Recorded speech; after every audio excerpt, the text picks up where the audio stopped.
Guys, so today we'll show you how to play Comintern in Call of War, right? And first off, we start with what Comintern Doctrine is, right?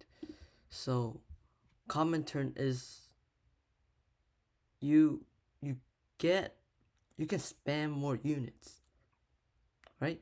So see, it decreased unit costs and decreased unit upkeep, which means like if you don't know what upkeep is, your units actually spend like this particularly amount of resources per day, right? It just so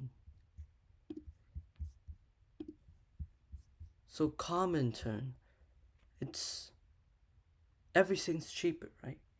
It's like the opposite of Axis, of course. It's everything's cheaper. It's like um minus 15% production cost. That's pretty good actually. And then minus 30 upkeep cost, which is like a lot, right? But then like the cons of it is your units does 10 less percent damage. So it's yeah, that's a bad thing about Comintern. First off, we start with the infantry tree, right? The infantry branch. So what should we produce in the infantry branch? So as Comintern, I would suggest we produce infantry or militia, I guess. If you're a player who doesn't mind being slow, I would suggest militia. Um and infantry it is quite cheap, right? I'll show you. Infantry is quite cheap. It's like pretty less, right? And then you would mainly produce infantry if you're a Comintern nation with a lot of food and steel, right? So I would suggest infantry, right? And then would suggest this guy here, and the rest you don't need to really much produce because yeah, it's not really suited for Comintern. But infantry branch is just like this like average branch. It doesn't shine for Comintern, and it's just like it's like meh, like yeah, it's not good. It's not that good, I would say.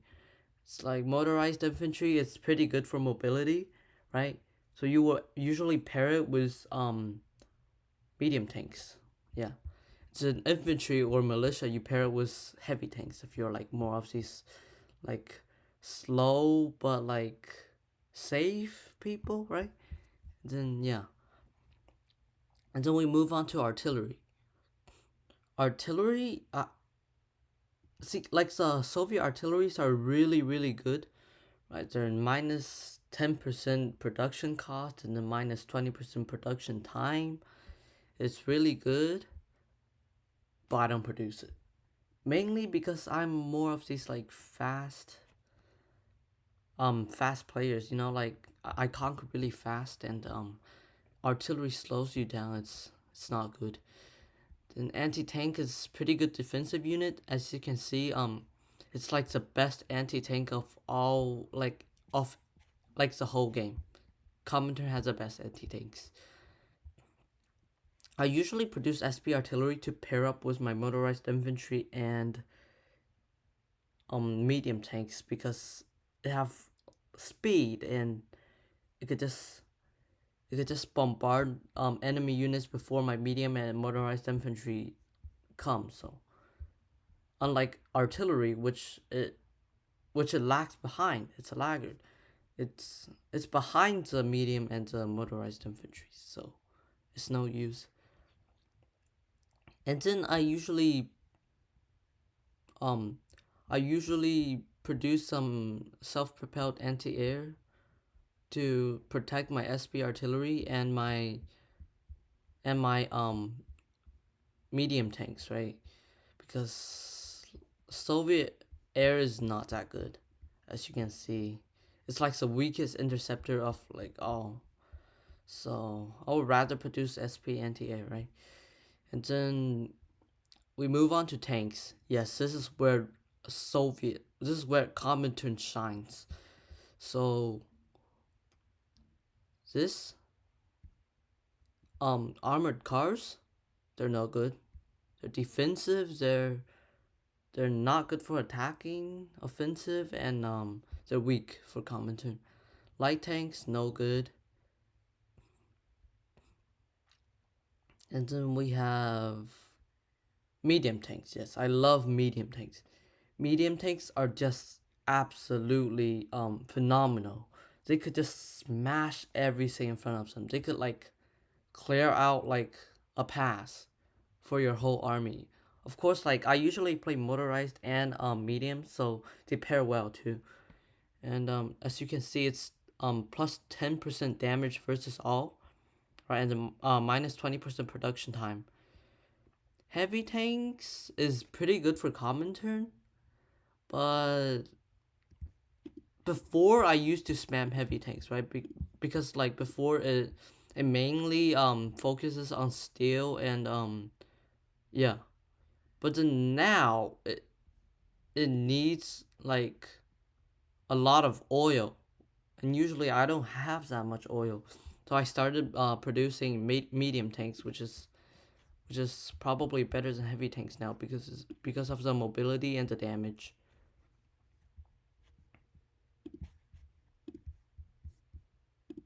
And then we have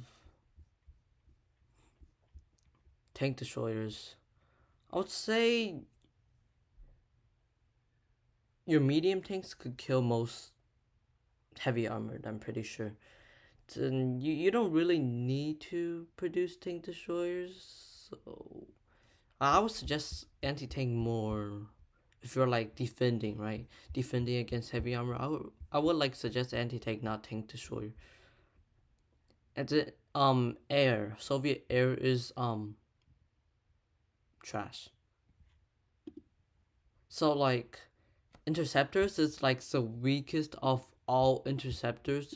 Like look at how less damage it does to aircraft. Like even like enemy strategic bomber or something could like destroy you or something. And then yeah, it's just not worth it producing interceptors. And then but then we have tactical bombers. It's like pretty useful, but like since you have like if you upgraded your motorized infantries, you wouldn't have to like worry. So the attack bombers is my favorite.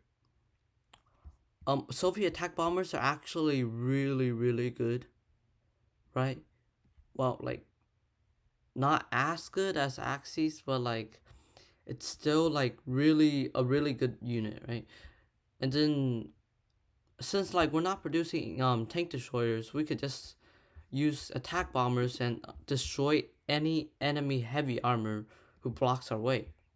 So it's a really good unit to pair with motorized infantry and medium tanks. Yeah, you need to save on your oils and cause like yeah, the strategic bombers. It's really good if you like annoying people, right? So you basically just get like a stack of 10 level 4 strategic bombers, and you could just like turn enemy provinces into zero morale in half an hour. It's just it's just annoying.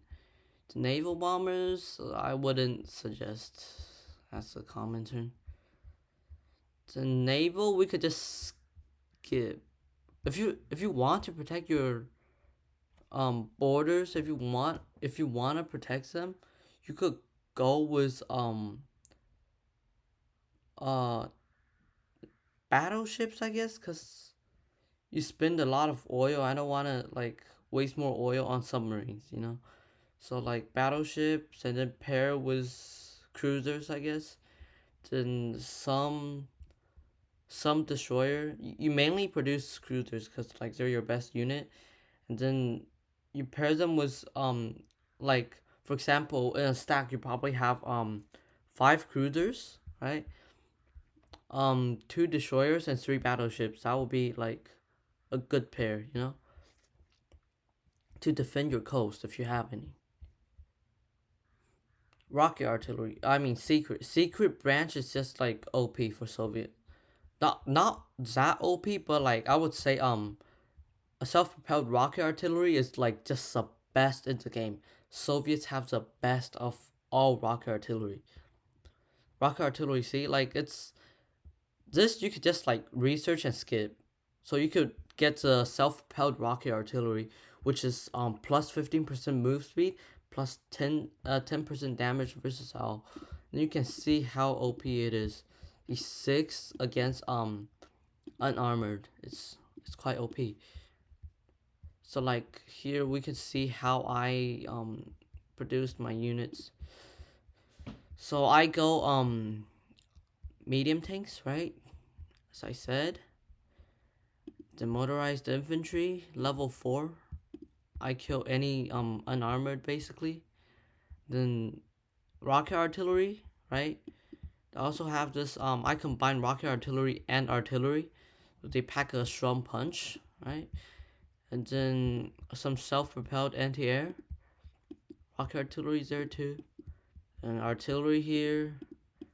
The medium tanks here, I'm upgrading them. See, upgrading them to my T-34s, of course. T-34s. I could pair it with level 4 motorized infantry. I could like destroy anyone essentially. And then I have some self-propelled anti-air, right? And then yeah, that's basically how you set up the game. But like if you're a Comintern nation with two food provinces and two steel provinces, which means you lack in oil. I have two oil and two steel, which means I can spam tanks, right?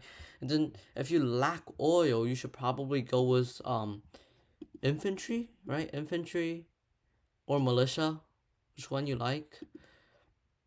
Paired with artillery, paired with some anti-tank, paired with some anti-air too, then paired with heavy tanks. And yeah, that's basically no one can destroy it, but it moves quite slow, I guess. So you have to like put a lot of air defense around it, which means you have to upgrade your anti-airs, right? So like, and then air, you probably want to produce tactical bombers. Yeah, and that's how you play two steel and two food.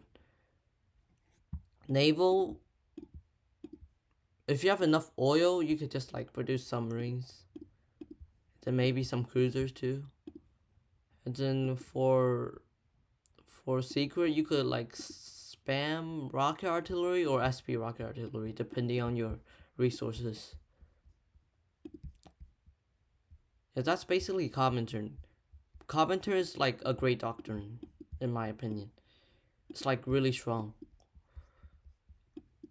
I mean, it's really strong if you like you can spam, It's it's really strong if you know how to play it. That's the thing. So there's also a little trick I'm doing here, see? Like I'm upgrading, right?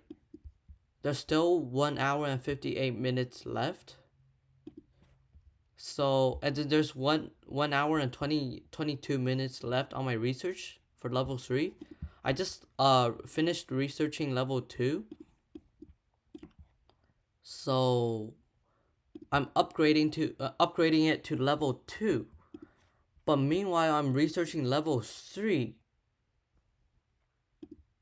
And then this way I can get it to level 3 without like spending extra oil slash manpower slash steel, right? So that's a great trick. Also, as Comintern, you should probably build up a lot of recruiting stations, right? Because you need to boost your manpower because your units doesn't cost that much resources compared to, yeah. So it's like you need to boost your manpower production, and that's it for our video today.